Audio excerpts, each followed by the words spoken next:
For the ones who work hard to ensure their crew can always go the extra mile, and the ones who get in early so everyone can go home on time, there's Grainger, offering professional-grade supplies backed by product experts so you can quickly and easily find what you need. Plus, you can count on access to a committed team ready to go the extra mile for you. Call, click Grainger.com, or just stop by. Grainger, for the ones who get it done. The views, opinions, or advice offered by this show's host do not necessarily reflect those of News Talk 780 KOH or its parent company, Cumulus Media. This is Bosma On Business with award-winning entrepreneur Mike Bosma, sponsored by Keystone CPAs. We're getting Northern Nevada back to business. Good morning, business owners. It's Mike Bosma, your business-savvy CPA, come to you from the KOH studio. It's called Bosma On Business. That's what we do each and every Saturday at 10. We just bring you business owners 60 minutes of action-packed business adventure. Of course, today no different.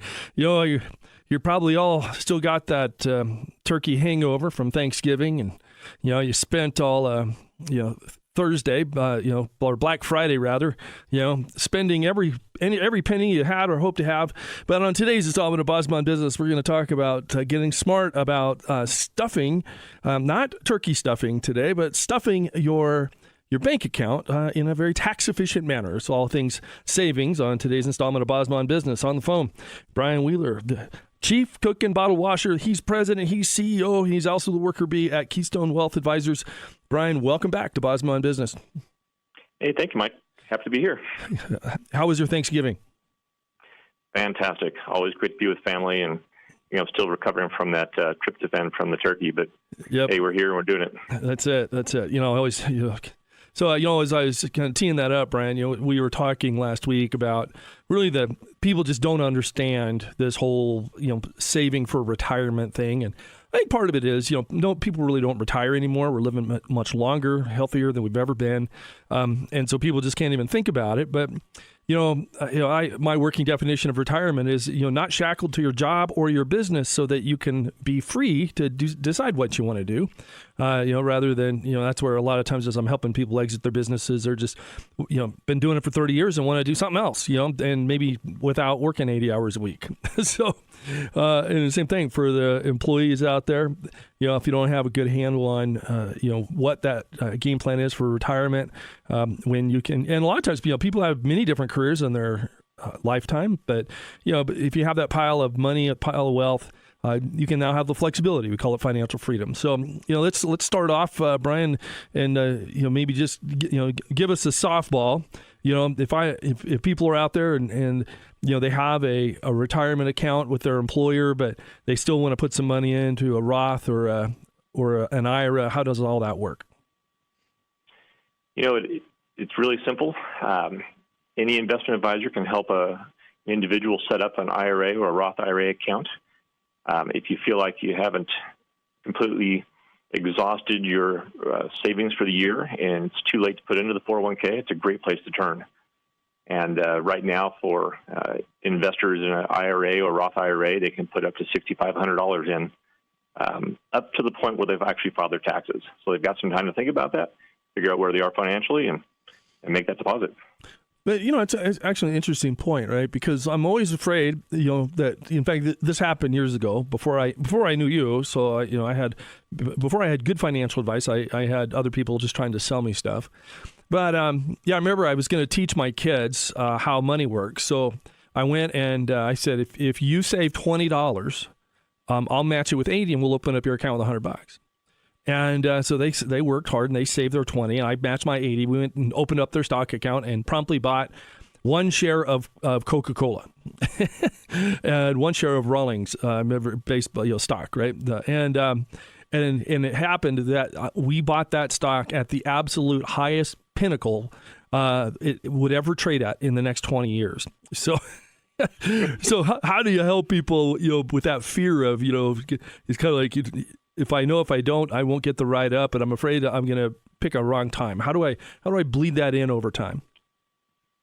It's a great question. We talk about it quite a bit. Usually investing is not a quick turnaround. Very few people get home runs stock picking.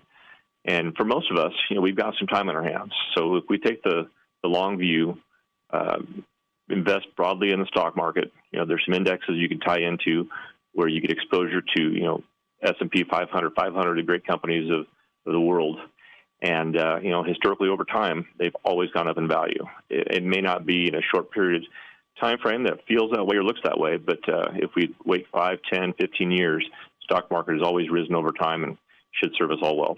Well, yeah, and that's where, if instead of putting in the $6,500 today or, into the IRA or putting it in before you file your tax return on April 15th, and it's just easier to budget, where most employers will let you point that to an account and you can point it to your IRA account and just then do it over time. It's called, what was it, weighted average costing? Is that right?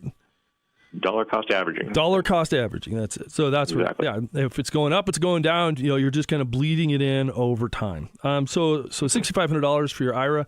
Now, Brian, you were explaining this thing about for some people, or a lot of people, they make too much money to put into a Roth IRA that has some income limits. Of course, Roth IRA, the holy grail of retirement planning. You say, when you're kind of up and coming in your career, you want to stuff your Roth IRA to the extent that you can because you're paying, it's after tax, so you're paying a little bit of tax on it now, but it'll grow forever tax-free, and when it comes out, it's tax-free. And invariably, if you do any life planning at all, you're going to be at the higher bracket when you retire. I mean, that's the goal, right? So you have this income, so you have this life that you're going to have, and you're going to be in the high tax bracket. So you don't want to pay ordinary income on that later. So, but how does it work doing a non-deductible IRA and then flipping that into a Roth, Brian? Well, it's pretty simple. It's just like any retirement investment account. You set the account, drop your funds in. You don't have the limits today, and as things progress down the road and as tax climate looks good in your world, there is a Roth conversion option where you can just convert the nature of that non-deductible IRA into a Roth IRA and get future tax-free growth. Yeah, and that's where I would tell, for the benefit of our listeners, income limit that you have to have earned income to be able to put money into an IRA. But if and a lot of times your income is over the amount to make a deductible IRA, and that's just fine. If you have a retirement account with your job.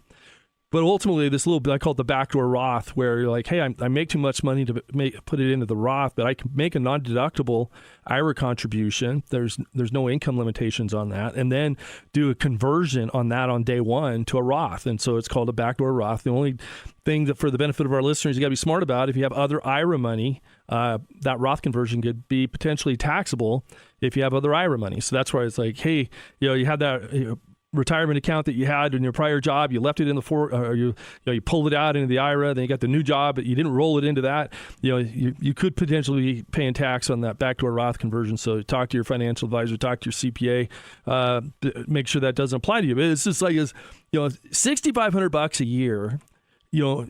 Over 10 years is a pile. $6,500. It's $500 a month. Boo-hoo, boo-hoo. But, the rigor of doing that. And then, of course, the thing I love about it is, who the heck knows where these turbulent times are going. But especially for business owners, if, that money's all bankrupt remote, it's the reset button. I remember when I was in, Pennsylvania, staying just outside of Penn Square, and they had a mural on the outside of Penn Square about William Penn's life. And there was a moment when he was in debtor's prison, back when they had debtor's prison. And, and so I got back home and I looked at that and say, well, one of our, Pennsylvania's founding father was in prison, right? And I guess maybe that's we're going back to our roots, where our elected officials are in prison eventually. But anyway, and I digress. But ultimately, William Penn, so I researched, why did he go to jail? Well, because he entrusted his accountant with signature authority over all his affairs, and his accountant transferred that title to his real estate to himself, and then charged William Penn rent. And then when William Penn couldn't pay the rent for what was supposed to be his property, the accountant put him in jail for it. So, and that finally got resolved, and he got out of jail, and hopefully the accountant went to jail for that. But it was one of those deals where, in the Great Recession, we all remember the Great Reset.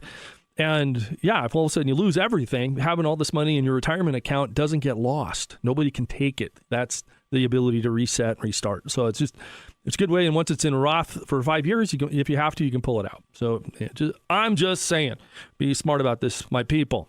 So on the phone, Brian Wheeler from Keystone Wealth Advisors. Brian, a lot of people have the ability to put more into their 401k between now and the end of the year. How do those limits work? So generally, you're allowed to put in up to $22,500 into a 401k plan as the employee contribution amount.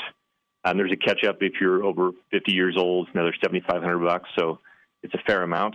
And I always tell people, if you're not at least putting money in to get your employer's match, you're missing out. But a lot of people don't realize what the limits are and how much you can stuff into those. Usually what we try and do is set those up on our contributions. So as we're doing those paycheck by paycheck, they max out by the end of the year. But good to check in with your employer, see if there's any flexibility year end if you've got some room to put some extra money in there. Well, yeah, and that's where if you want to give a gift that keeps on giving, a lot of times you'll get a Christmas bonus of some form or fashion, and generally many retirement plans will allow you to decide how much of that you want to be taxable. But I would encourage you to put it all into your retirement account, into your 401k, because generally because it's extra money anyway. And I think that concept. I think we started months ago that we introduced the concept of swiping, right? So you get the Christmas bonus rather than take it and see what you can spend with it, right? That was the economy of old. I don't know, Brian, you're not old like me, but they always had the Sears catalogs that always came out this time of year. Do you remember those things? I do. Where you'd highlight things about an inch thick, and you're going page by page, circling all the stuff you want Santa to bring you for Christmas, and then you get that Christmas bonus. Like I can buy my Evel Knievel jump toy. It's gonna, my Stretch Armstrong. It's gonna be great. G.I. Joe, all the rest of it. But instead of doing that, because as soon as you buy that Stretch Armstrong and your knucklehead brother pokes a hole in it, he's forever ruined. But take that same money and put it in the retirement account, invest it broadly, and it'll grow over time for you, right? It's the gift that keeps on giving, and it's found money. It's extra, so swipe it. Don't get tempted to throw it into the bank account. It is interesting, Brian. As we're talking about this year-end gift giving, giving the gift that keeps on giving to yourself. There's the difference between a scarcity mindset and abundance mindset, and I've had some of the wealthiest people I know that are all thinking they're poor, boo-hoo, boo, they're just poor, I don't have anything. And I have some of the poorest people I know, and they give all their wealth away, whatever they have, they'll give their shit off their back. They're, great humans. And so if and I know, Brian, you kind of share that mindset of abundance, but how could you take somebody who's thinking today when they're like, you guys, if you're out there listening and you're frustrated because you guys don't understand, you guys have all the money, I'm broke, and what's a good hack or life hack to be able to save a buck or two this Christmas season? It can start with really small steps in the right direction. I've heard of people who are saving the pennies off of their purchases, and there's accounts that allow you to do that. If you make a purchase for $8.26, you can take the other 74 cents and drop into an account and just start picking up points on that, and that adds up over time. It does. I've heard of people that also empty the change of their pockets. Not that we're carrying change that much anymore, but same concept in the old school days. Right. Well, let's Sparkless bottle in the corner of the room. That's it. Let's do this. I got Brian Wheeler from Keystone Wealth Advisors talking about how to create some wealth this holiday season. So when we come back, more of the same. We call it Bosma On Business. Newsmax 780 KWH. Mike Carruthers shares little pieces of intel and interviews you can use to improve your life on the Something You Should Know podcast. The next time you're looking for a job and have to write a cover letter, here's some advice from Skip Freeman, author of a book called Headhunters Hiring Secrets. Add a PS to the bottom of that cover letter. That can actually increase the chances of that letter being read by up to 75%. Some people actually glance down and read the PS first. Something You Should Know. Search on YouTube or wherever you listen. If you've ever wondered if you can pull off cowboy boots, then you should pull on a pair of Tacovas. Their Western boots for men and women are made by hand in over 200 individual steps from premium bovine and exotic hides and designed to send you off in comfort. and a personal style that's all yours to own. From vintage denim to more formal attire, a great pair of boots will elevate a casual look or add a refined flair that'll draw eyes and start conversations. And with other classic Tacova staples like their lineup of denim, apparel, and accessories, you can craft a look that'll put the world at your heels. Pair that with Tacova's signature out-of-the-box comfort, direct-to-consumer pricing, and free shipping and exchanges on all boots. You'll never have to step out wondering if you found your perfect pair, because Tacova's customer service is always at your service. When comfort leads, confidence follows. And Tacovas delivers both right to your door. Visit tacovas.com. That's TECOVAS.com. And don't go gently. You'll love where you're headed. Welcome back to Bosma On Business. Your host, Mike Bosma. On the phone, Brian Wheeler from Keystone Wealth Advisors, talking about the gift that keeps on giving. That is the gift that you give to yourself. And as we think about different ways for business owners to save a buck or two, one of the things that I'm fond of helping people understand is putting their kids to work. I would say having hardworking kids is a good heritage for your family. But also there's very tax advantage to do so. And so one of the things that I'm fond of doing is, having either usually a partnership or sole proprietorship that's a part of the family business. So, a lot of family businesses are S corporations, and probably the most common side hustle for kids is cleaning the office. Otherwise, you're going to pay somebody a lot of money to clean the office. No reason the kids can't do that. And after all, if they're humble enough to clean the toilet, there's no job they won't take. So I think teaching that at a young age is healthy for your kidlets. Otherwise, they grow up spoiled, rotten teenagers, and that's terrible. So anyway, enough on that. But the nice thing, like let's say you have the S corporation business, and then you create an LLC that is your cleaning business, and then you hire the kids out of the LLC to clean. Now you can pay them for doing that. But the idea there is twofold. One, if you put them on the payroll in the LLC, there's no FICA or Medicare on what you pay them up until they're 18 years old. So and that's just a nice little bonus you get this Saturday after Thanksgiving, where you can put the kids on the payroll. They actually have to work, which is good for them. Like you say, so vacuuming, mopping, dusting, and the office is a good way to do that. And you can throw some money at them, and then of course you don't pay them because those little cherubs they'll blow it. They'll spend it in a second. But you put it into their bank accounts, a joint account with you and them, and they just never get access to it.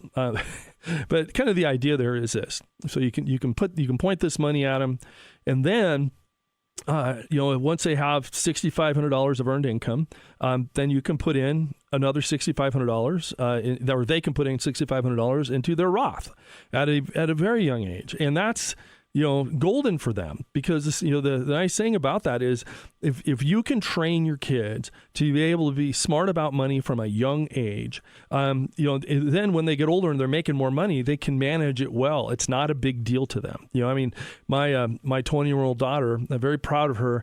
She riddled this early, found out how to make a buck or two. So now and she loves kids. She loves infants. She's a great human that way. But so wouldn't if you had the want to have somebody watch your kids, wouldn't you want somebody that is a childhood education college student that loves kids and loves your kids? Of course you do.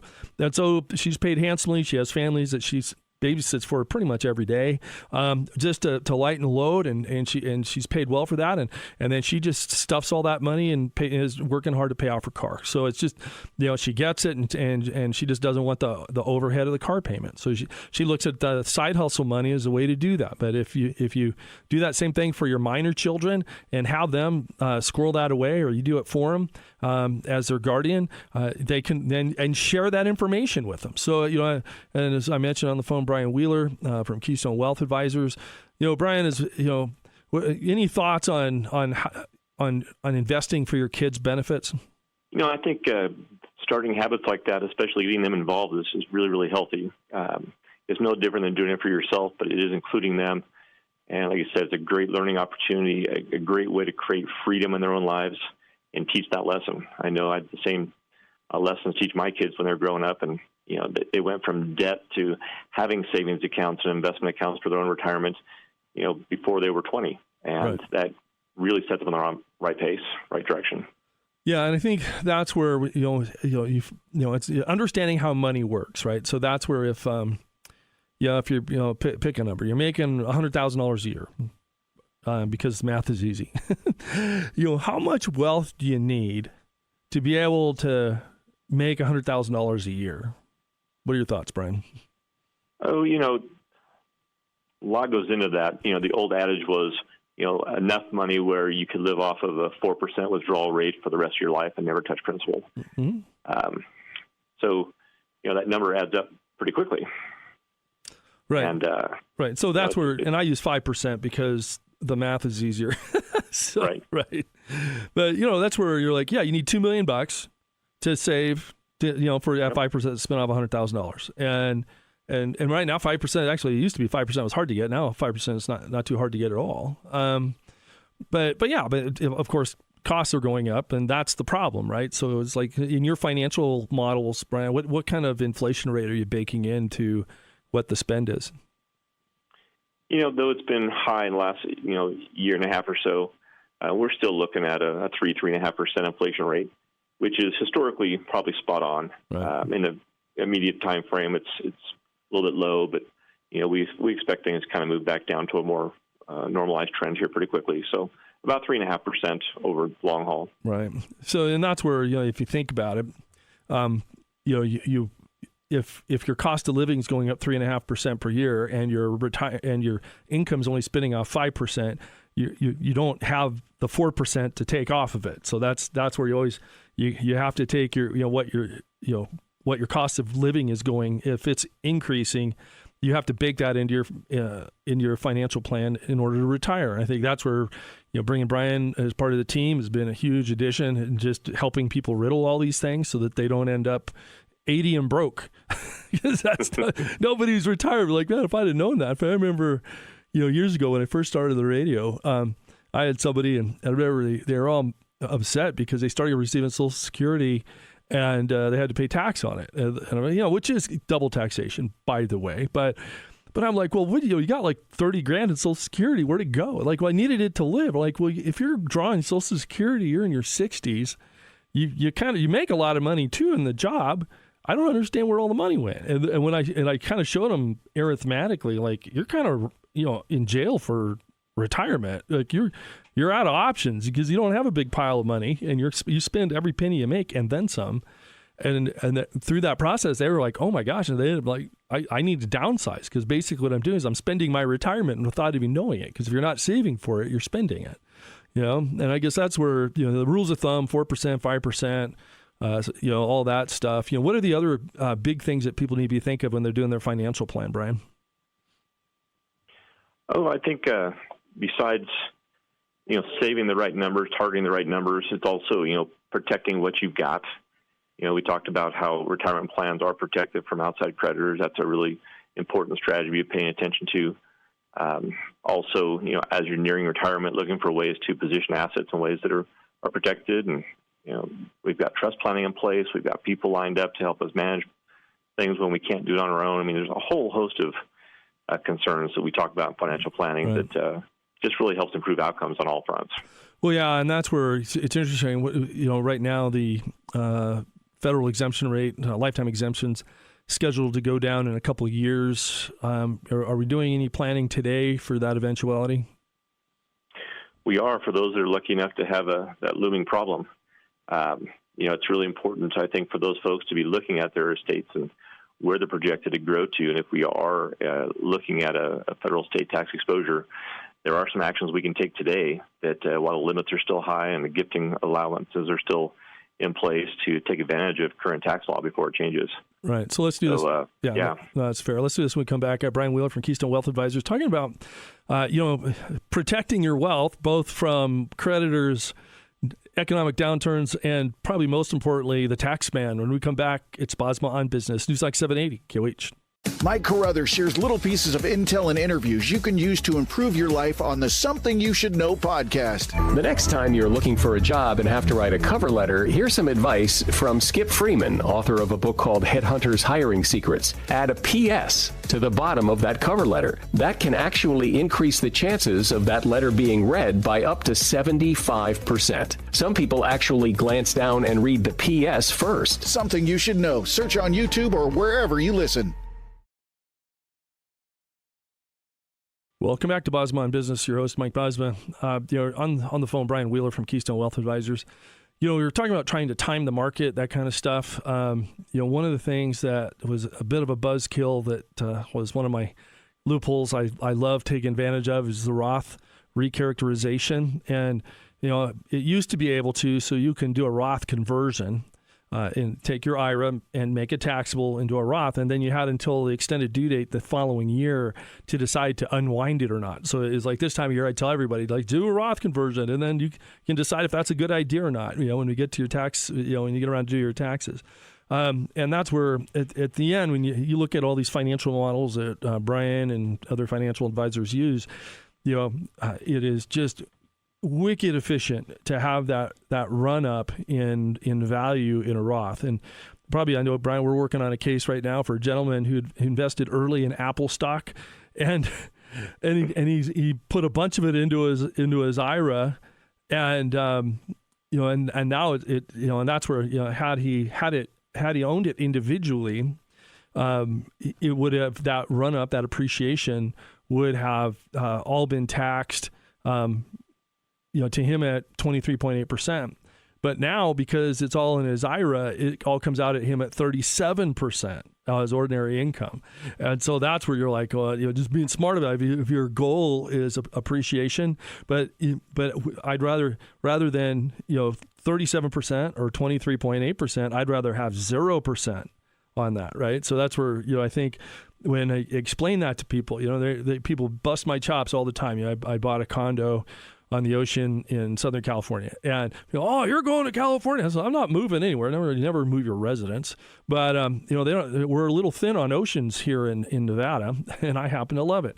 But people are like, well, what happens if they tax you? And I'm like, well, I know a really good tax guy.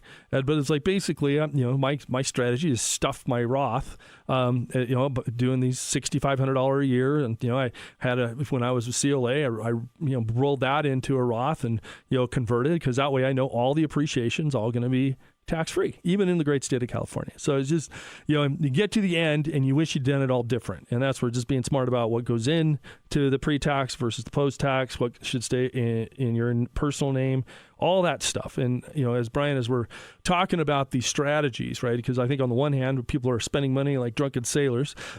It's Christmas shopping for gifts. I remember years ago, my youngest son, we got him all these toys, and he was just, happy as a clam. He's sitting in the box the toys came in, with his bike helmet on, watching Barney the dinosaur. And I'm like, the box. He's just completely fascinated. He's happy as a clam with that box. Why'd you spend all the money on the toys? I could have just got a box. So it's, maybe rethinking how you're deploying capital this holiday season. And Brian, as we're talking about being smart about what's in versus not, the current state tax exemption really, could get cut probably in half-ish, down somewhere between 5-6 million, which may sound like a lot, but, how this concept of portability, if somebody, you're married and your spouse passes away, and you're like, well, it's, you can die with almost $13 million a person now before you have a taxable estate. Do you have thoughts on using portability on the death of the first to die in a married couple? What they should be thinking about that? Well, the good news is, for the most part, portability is automatic today, always subject to change. But the nice thing is that exclusion amount for the deceased spouse does port over and carry over to the surviving spouse. So they get that double step and double coupon at the end of their lives. Yeah, and I think what people, and it's automatic as long as you file an estate tax return, Form 706. And that's where I think a lot of people miss that, that filing, where they're like, oh, okay, yeah, I don't have a taxable estate, I don't have to think about it. And by not filing the Form 706 on the first to die, you don't get portability. is how that works. So that's where and you just got to do the rigor of filing the form, and that could save you millions of dollars when you pass away, or I guess not when you're dead. You're not going to pay taxes, but your kids will pay the taxes. And I just something that runs counter to how I am wired is paying the government your family wealth. Let's not do that. Let's be smart about it. Mm-hmm. Right. So, as I mentioned on the phone, Brian Wheeler, Keystone Wealth Advisors. Brian, as we're trudging towards the end of 2023, what other tips or tricks can you help people with how to save a buck or two this holiday season? Well, I think just creating the proper intention. Those things don't happen automatically, don't happen on their own. We have to make it a priority. And I think one of the best ways to do that is just, I think you even alluded to it a little bit, almost every type of account you set up, you can do a set it and forget it, automatic monthly contribution, even set it up in alignment with your pay schedule. And just know that every time you get paid 3 days later, $100, $200, whatever makes sense to you, gets swiped into that account and automatically goes in for a savings vehicle for you. Right. So it's similar to a 401k that way, because if it's out of mind, out of sight, you don't really think about it, and you learn to live with what's left over. Well, yeah, and I'll tell you, one of the things I practiced myself is trying to figure out how to save more, and I grew up very, very poor, and definitely had a scarcity mentality. So it's like if I saved it, it somehow felt like I lost it, like I didn't have it, I didn't get what I wanted. And over time, working with smart people like Brian, I'm like, no, this is the gift that keeps on giving. It's like you get it, and it pays you. It's like magic. It's like, this is great. But one of the things I started doing is every time I got a raise, as I'm moving along in my career, I would split that with my 401k. And then once I maxed that out, I split it with my savings. And so that way you got this little bit, you got the extra in your paycheck, and then the rest would all go to savings or your retirement account. And it just made it easy, right? Because then it was like, well, I'm getting more than I had. If I got a 5% raise, I'd put 2.5% of that, that just hit my bank account, and I'd have more Taco Bell, or the other 2.5% I'd save. And it was just like, so I still felt that I got a little bit more every check, and then over time, like, okay, it builds a nice little nest egg. And I think the thing that one of the ways that you can be smart this holiday season is have a budget for your gifts, and then you'll swipe if you spend less, and so I'll give you an example of that. So one of the things, you should have in your monthly budget cycle, a budget for pretty much everything. So you have a budget for Christmas. Here's my budget for Christmas, but really ultimately, like my kids, they appreciate more things that I put my own blood, sweat, and tears in, and literally when I'm doing handyman work, the blood is almost always involved.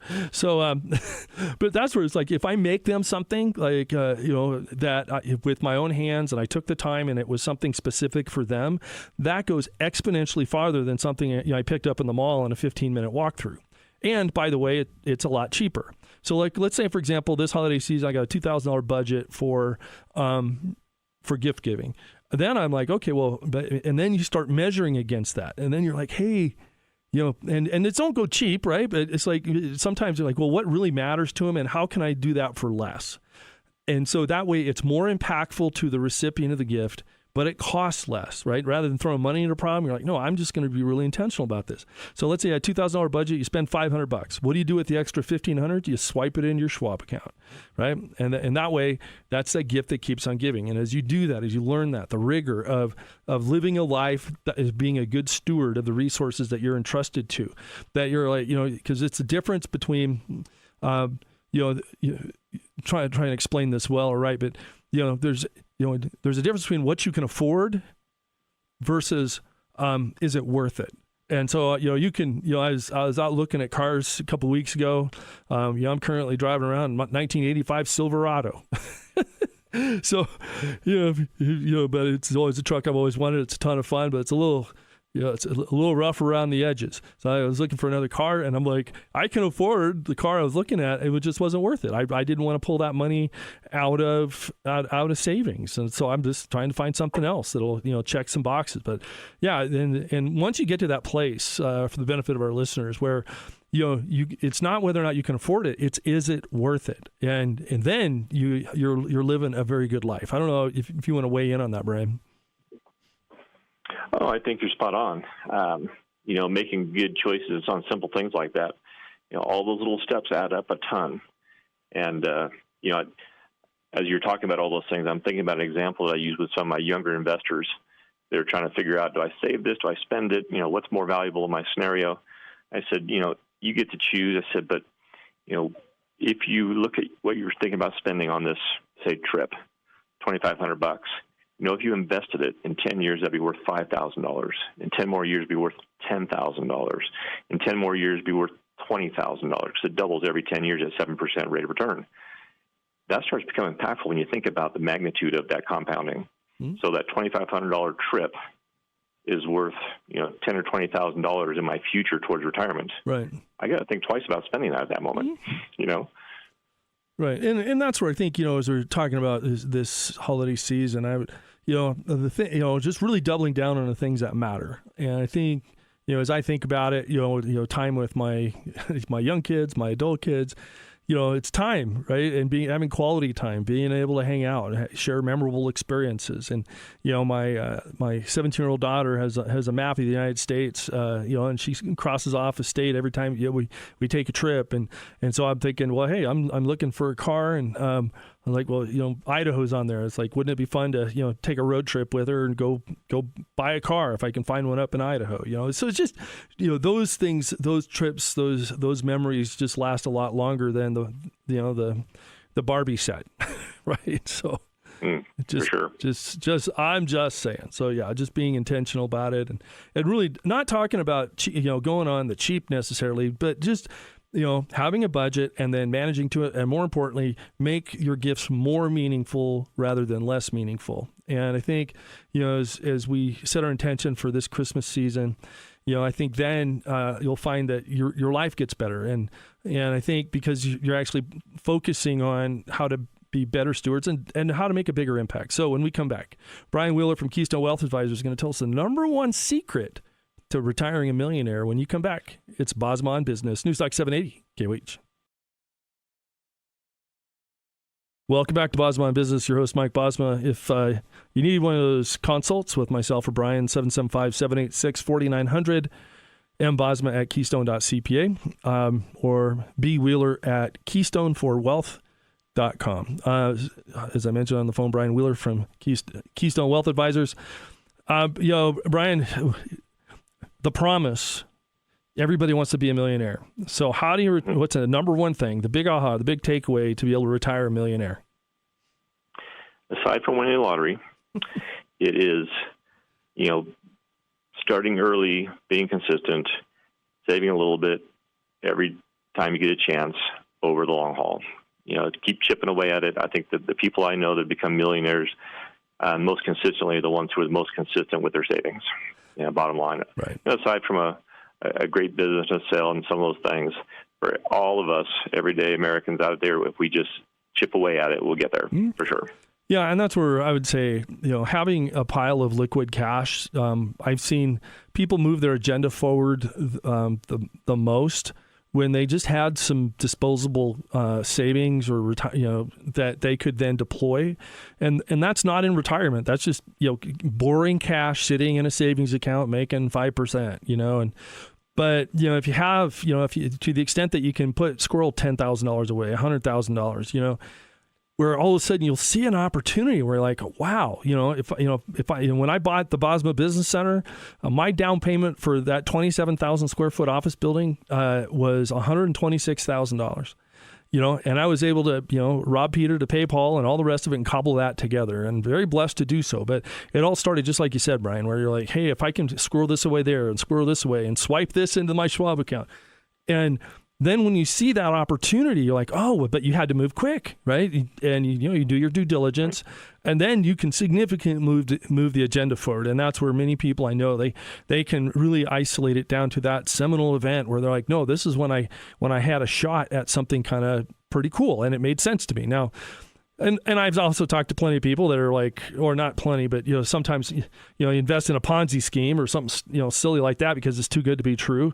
So it's just definitely be circumspect about what you're doing with the wealth, but that's where just a little bit over a long time is the secret sauce. And then and then I also say the key is don't look at it every day. If it's deployed in a long-term investment strategy, know that it what goes down must rebound. So it's just how it works. What goes up also will go down. So it's going to go that over time. It'll go up over time. That's the only thing that really matters. So and again, if for the benefit of our listeners need some help on that, we'll show you how to make the magic works. And and definitely Brian and I we went to and we'll do this for your business as well. We'll go talk to your employees about how money works, how wealth works. Had one good friend of mine said they had their employers or their employees rather that just kept coming saying, hey, I need a paycheck advance, and she's like, and Mike, can you come help us understand all this stuff? And we did, right? And it's just like, no, if you want to grow wealth, you can't spend every penny you make. You just it's an arithmetic truth. So anyway, as we get into this holiday season, Brian, thank you so much for weighing in. And of course, on next week's installment of Bosma On Business, you're going to have more business owners, more business advisors, more business bossum. Until then, my business owners, my friends, keep that business engine humming. It's Bosma On Business, News Talk 780 KOH. Since 1979, TireRack.com has been helping people find the right tires for how, what, and where they drive. They sell only the best, like the full line of General Tires. Test results, ratings, and reviews are there to assist, or try the Tire Decision Guide to get a personalized tire recommendation. Tires ship fast and free to you or to one of over 10,000 recommended installers. In many areas, they offer mobile tire installation that comes to your home or office. Shop General Tires at TireRack.com.